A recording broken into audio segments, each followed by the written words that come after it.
Meskipun banyak yang mendukung, namun tidak sedikit yang menentang pandangan Profesor Mahfud MD, terutama sikap belak-belakan beliau yang mengkritik perilaku buruk oknum-oknum di institusi kepolisian dan kejaksaan saat ini, sehingga muncul desakan agar KPK mengambil alih penanganan kasus korupsi yang melibatkan Jampitsus FA tersebut. Menariknya, belum ada sikap dan tindakan dari KPK atas desakan dari Prof. Mahfud MD ini. Pertanyaannya, benarkah KPK berwenang mengambil alih penanganan perkara tersebut? Lalu tindakan apa yang semestinya dilakukan oleh KPK?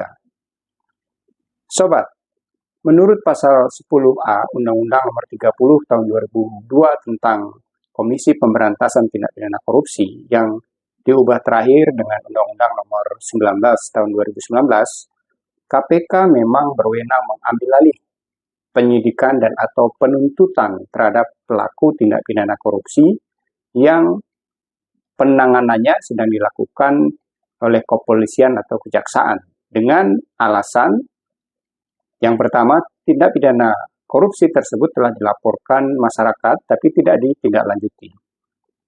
Kemudian yang kedua, proses penanganan tindak pidana korupsi tanpa ada penyelesaian atau tertunda tanpa alasan yang dapat dipertanggungjawabkan. Kemudian yang ketiga, maksudnya penanganan tindak pidana korupsi ditujukan untuk melindungi pelaku korupsi yang sesungguhnya. Jadi ada pelaku korupsi yang sesungguhnya yang dilindungi melalui penanganan tindak pidana korupsi itu. Itu alasan yang ketiga.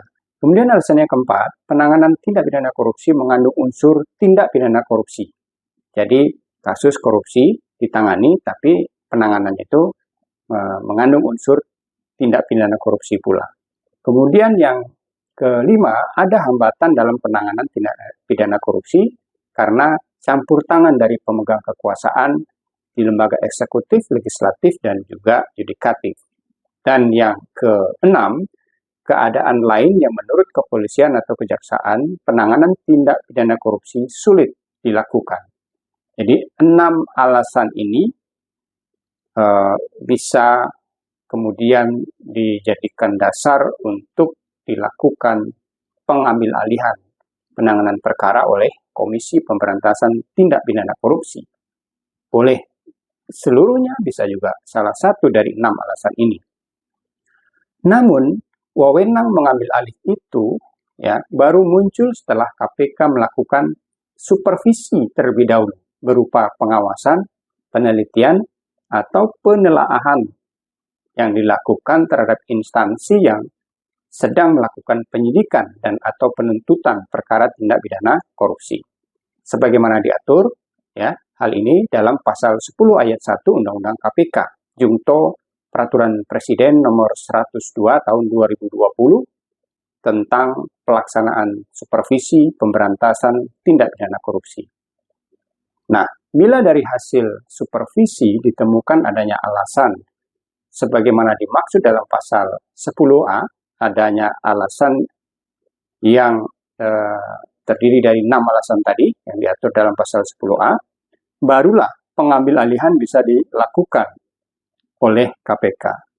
Berarti KPK tidak bisa begitu saja mengambil alih penanganan tindak pidana korupsi yang sedang dilakukan oleh kejaksaan terhadap Jampitsus FA sebagaimana diusulkan oleh Prof.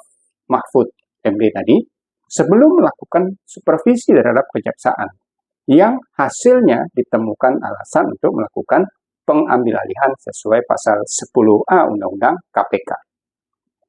Jadi sobat, yang seharusnya dilakukan KPK bukanlah pengambil alihan, melainkan tindakan supervisi terhadap Kejaksaan Agung.